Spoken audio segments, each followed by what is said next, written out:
तो चलिए अपना सवाल पढ़ते हैं। सवाल क्या कहता है? सवाल कहता है एफ एक्स अगर दिया हुआ है 0 से x, तो पहले तो आप ध्यान से देखो कि वेरिएबल लिमिट्स है, और अगर वेरिएबल लिमिट्स है तो आप लेबनीज थ्योरम का इस्तेमाल करेंगे। लेबनीज थ्योरम क्या कहता है? फंक्शन में अपर लिमिट डालो इनटू अपर लिमिट का डेरिवेटिव माइनस फंक्शन में लोअर लिमिट डालो लोअर लिमिट का डेरिवेटिव। अच्छा, इसमें लोअर लिमिट 0 है, जिसका डेरिवेटिव 0 हो जाएगा, तो लोअर लिमिट वाला काम तो हम नहीं करने वाले हैं, सिर्फ अपर वाला काम करेंगे। देखिएगा, अच्छा ऐसा करने से ये एफ एक्स का हमें एफ डैश एक्स हो जाता है। सुनिए सुनिए सुनिए सुनिए, एफ एक्स का भी डेरिवेटिव मिलता है आपको कब? जब आप लेबनीज का इस्तेमाल करते हैं। तो लेबनीज क्या कहता है? पहले एक्स डालो, फिर आप एक्स का डेरिवेटिव करो 1, और माइनस 0 डालने पर 0 का डेरिवेटिव वो तो सब 0 हो जाएगा। तो ये आपका एफ डैश एक्स आ रहा है। अब सवाल पढ़ो, एक्स जो है वो 1 या 1 से बड़ा है, 5 या 5 से छोटा है, और एफ एक्स की जो रेंज है वो यहां से यहां तक है, तो आपको इसकी वैल्यू बतानी है, तो आपको इसकी रेंज निकालनी है। तो आप एक काम कर सकते हो, इसे इंटीग्रेट करके फंक्शन निकाल लो। सुनिएगा जरा ध्यान से, इसे इंटीग्रेट करेंगे तो आपका फंक्शन निकल के आ जाएगा। अच्छा, फंक्शन कितना निकल के आ जाएगा? पहले तो आप इसे एफ डैश एक्स को सही करो, ये हो जाएगा x cube minus 9x² plus 20x, और इसे इंटीग्रेट कर लो। कहां से कहां तक इंटीग्रेट कर दो आप? 0 से 1 तक इंटीग्रेट कर दो, है ना भाई? अच्छा, तो 0 से x तक इंटीग्रेट कर दो, क्योंकि x की तो रेंज दी हुई है ना, तो 0 से x तक इंटीग्रेट कर दो। तो ये हो जाएगा x की पावर 4/4 माइनस 9x² का इंटीग्रेशन x की पावर 3/3 प्लस 20x का इंटीग्रेशन x²/2, और इसे आप 0 से x तक इंटीग्रेट कर दो। तो अपर डलेगा तो ऐसा ही रह जाएगा, 0 डलेगा तो 0 हो जाएगा। तो आपका एफ एक्स आ जाएगा x की power 4/4 minus 3x³ plus 10x², ऐसा आ जाएगा। ये आपका फंक्शन आ चुका है। अच्छा, इस फंक्शन से आप x² कॉमन ले लो, इनफैक्ट x²/4 ही कॉमन ले लो। तो जैसे ही आपने x²/4 कॉमन लिया तो क्या बचेगा? अच्छा, यहां तो 4 है नहीं, तो एक दे दो, एक ले लो, एक दे दो और एक ले लो, तो ये बचेगा x²।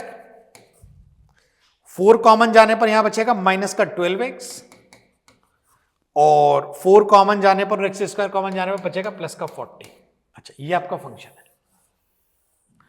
तो इस फंक्शन की रेंज देखनी है आपको, कहां से कहां तक आती है। आप जा सकते हैं 1 से लेकर 5 तक। अब 1 से 5 तक आप जा सकते हैं। अच्छा, अगर आप ध्यान से देखें तो यहां कहीं आपको क्रिटिकल भी मिले थे। तो क्रिटिकल मिला था x -5 x -4। तो क्रिटिकल क्या क्या मिले थे? 1 4 और 5। तो 3 क्रिटिकल मिले थे, 1 4 और 5। तो मैक्सिमम मिनिमम 1 4 5 में से ही होगा। डबल डेरिवेटिव के लिए मत जाओ, डबल डेरिवेटिव से ज्यादा बेहतर तरीका है कि आप इसके लिए चले जाओ, क्योंकि डबल डेरिवेटिव से जाने पर आपको मैक्सिमा मिनिमा का पता लगेगा, लेकिन आपको चाहिए मैक्सिमा और मिनिमम वैल्यूज, फंक्शन की रेंज रेंज रेंज।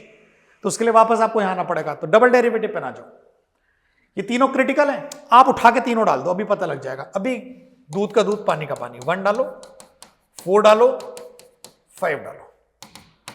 जब आप 1 डालोगे तो ये आएगा 1/4, अंदर डालोगे 1 का square 1 minus 12 minus 11 plus 40 minus 11 plus 40, तो कितना आ रहा है? 29/4। तो ये आया। 4 डालोगे तो 16/4 इज 4, 4 तो बाहर है, 4 का स्क्वायर 16, 16 माइनस 48, 16 प्लस 40 माइनस 48। ठीक है। जब आप 5 डालोगे तो 25/4, 25 प्लस 40 माइनस 60। ठीक है। तो अब F1 पर तो आ गया इतना, लगभग 7 पॉइंट समथिंग। 4 पर कितना आ रहा है जी? 4 पर आ रहा है 60 और 40, कितना हो गया? यहां से मिला माइनस का 8, तो कितना हो गया? 32 हो गया, 32 हो गया। तो ये तो मैक्सिमम की तरफ निकल गया। चलो 5 पर और चेक करते हैं। तो 5 पर आ रहा है आपका 25 और 40, कितना हो गया? 65 माइनस 60, कितना हो गया? 5, 125/4। तो ये कितना हो रहा है? 4 3 4 1, 31 पॉइंट समथिंग हो रहा है। ठीक है। तो ये 31 पॉइंट समथिंग हो रहा है, ये 32 हो रहा है, और ये 7 हो रहा है। तो ये तो हो गया मिन, ये हो गया मैक्स। तो रेंज आई 29/4 से 32 तक, ये रेंज आ रही है। अब वो कह रहा है कि इस रेंज का सम करो, तो इन दोनों का सम कर दो भाई। तो ये हो जाएगा 29 प्लस कितना हो जाएगा 4 128 बटा 4।